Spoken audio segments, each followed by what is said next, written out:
अस्सलाम वालेकुम दोस्तों, क्या हाल चाल है? ठीक हो दोस्तों? Welcome back to my YouTube channel Bismillah cooling centre में आप लोगों का वेलकम हो गया। दोस्तों आज मैं एक रेफ्रिजरेटर की फ्रीज़र प्लेट्स चेंज करने के लिए जा रहा हूँ, जिसकी फ्रीज़र प्लेट्स और कंडेंसर एकदम से 2 दिन 3 दिन के अंदर अंदर फुली तौर पे लीकेज हो चुका है। आज चलते हैं और आप लोगों को दिखाते हैं कि उसकी फ्रीज़र प्लेट्स और कंडेंसर क्यों लीक हुए हैं, क्या मसला है, किस वजह से लीकेज हुई है, और आप लोगों को न्यू फ्रीज़र प्लेट्स और कंडेंसर डाल के फ्रिज को मुकम्मल तौर पे ओके करके गैस भर के मुकम्मल तौर पर ओके करके आपको दिखाते हैं और बताते हैं कि ये मसला क्यों आता है और किस वजह से आता है ये मसला। मेरे चैनल को लाइक और सब्सक्राइब कर लें ताकि अगली हर आने वाली वीडियो आप तक आसानी से पहुंच सके और मुझे सपोर्ट करें। इंशाल्लाह आप लोगों को, सारे भाइयों को मैं सपोर्ट करूंगा। और जिस भाई को जो भी मसला आए, डिस्क्रिप्शन में अपना नंबर दे दूंगा, व्हाट्सअप नंबर दे दूंगा। जो भी भाई रब्ता करना चाहे, कोई भी मसला है, वो मुझसे रब्ता कर सकता है।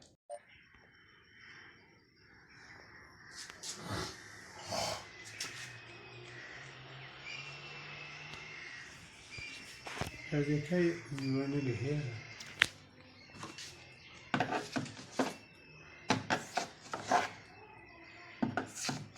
और जूं च कट्ठा में बाहर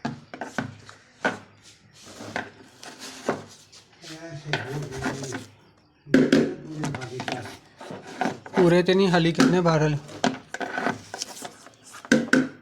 ठीक हो गया।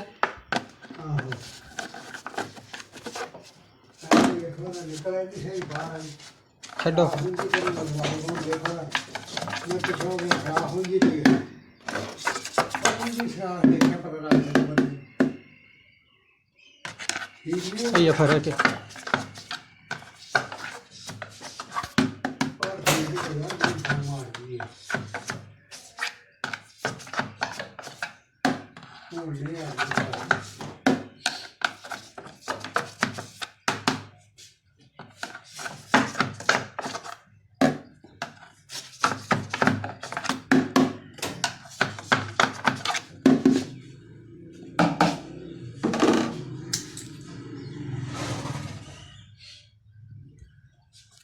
दोस्तों अभी मैं कस्टमर के घर आ चुका हूँ। ये फ्रीज़र प्लेट्स है, पहले मैंने फ्रीज़र प्लेट्स इसमें से निकाल दी हैं।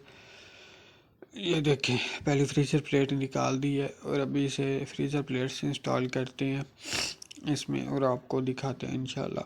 मैं फ्रीज़र प्लेट्स इंस्टॉल करने लगा हूँ। फ्रिज में इंस्टॉल करने के बाद आप लोगों को दिखाते हैं इंशाल्लाह। ये देखें, मैंने फ्रीज़र प्लेट्स इसमें इंस्टॉल कर दी हैं। इंस्टॉल करते हुए इसको इसलिए नहीं आपको दिखा सके क्योंकि यार मैं अकेले बंदा था तो वीडियो बना नहीं था सकता, इसलिए इंस्टॉल करने के बाद मैंने आपको दिखाई। देखें माशाल्लाह कितनी अच्छी फिटिंग हो चुकी है। अभी मैंने इसमें गैस भी चार्जिंग के लिए लगाई हुई है। आपको दिखाते हैं कि मैंने इसमें गैस भी चार्जिंग के लिए लगाई हुई है। दिखाते हैं आपको इंशाल्लाह। ये देखें, मैंने गैस चार्जिंग पे लगा दिया इस फ्रिज की। आपने करना क्या है, फ्रीज़र प्लेट्स डाल के अच्छे तरीके से उसको प्रेशर दे के चेक करके आपने सबसे मेन काम ये करना है, फ्रीज़र प्लेट्स को डाल के सारे पाइप लगा के आपने कैपिलरी का पाइप नहीं लगाना, कैपिलरी का उसको एक ढक्कन थाइजन पिला के, न्यू फ्रीज़र प्लेट्स को थाइजन पिला के उसके बाद आपने उसको फ़िल्टर के साथ लगा देना है। लगा के आपने इसे प्रेशर देना। प्रेशर देने के बाद आपने इसके सारे पाइप्स को चेक करके इसमें दोबारा आप लोगों ने वैक्यूम नहीं करना, इसको वैक्यूम बिल्कुल भी नहीं करना। इस फ्रिज को आपने करना क्या है कि सीधे इसमें से प्रेशर बिल्कुल ज़ीरो करके आपने इसमें गैस डाल देनी है। वैक्यूम नहीं करना आप लोगों ने। गैस डालने के बाद आप लोगों ने बिल्कुल नॉर्मल सी गैस डाल देनी है, जिसका बैक प्रेशर फ्रिज ऑन करने के बगैर बैक प्रेशर 20 पे हो, 20 पे होना चाहिए। 20 पे होगा, आपने उसे तकरीबन आधा घंटा रन करना है ज़ीरो प्रेशर पे। वैक्यूम प्रेशर पे आधा घंटा रन करना, फ्रिज कूलिंग करना स्टार्ट कर देगी। जब आप देखें फ्रिज कूलिंग करना स्टार्ट हो गया, जब कंप्रेसर आपका थोड़ा सा आवाज़ करना शुरू कर जाए, कैपिलरी आवाज़ ना करे, आपने उसे दोबारा गैस देनी है। दोबारा आपने उसे 20% गैस दे देनी है। ऐसे थोड़ी थोड़ी करके आपने इसे गैस देनी है। इंशाल्लाह आपकी फ्रिज ओके हो जाएगी, सही तरीके से वर्किंग करना स्टार्ट कर देगी। अभी ये देखें, मैंने इसमें गैस इंस्टॉल कर दी है, गेज लाइन वगैरह मैंने उतार ली है। फ्रिज बिल्कुल ओके वर्किंग करना शुरू कर दिया। नीचे भी आइस आ चुकी है, ऊपर भी फुली तौर पे आइस आ चुकी है। कस्टमर का रिव्यू हम लोगों ने लिया, लेकिन वो कस्टमर कैमरे में आना नहीं था चाहता, इसलिए हमने कस्टमर को कैमरे में नहीं लाया। कस्टमर बहुत खुश हो गया क्योंकि उसकी रेफ्रिजरेटर मुकम्मल तौर पे तैयार हो गई है। जेन्युइन कंप्रेसर लगा हुआ है इसका, फ्रिज बिल्कुल जेन्युइन है, इसलिए हमने जेन्युइन तरीके से इसको फ्रीज़र प्लेट्स डाली है।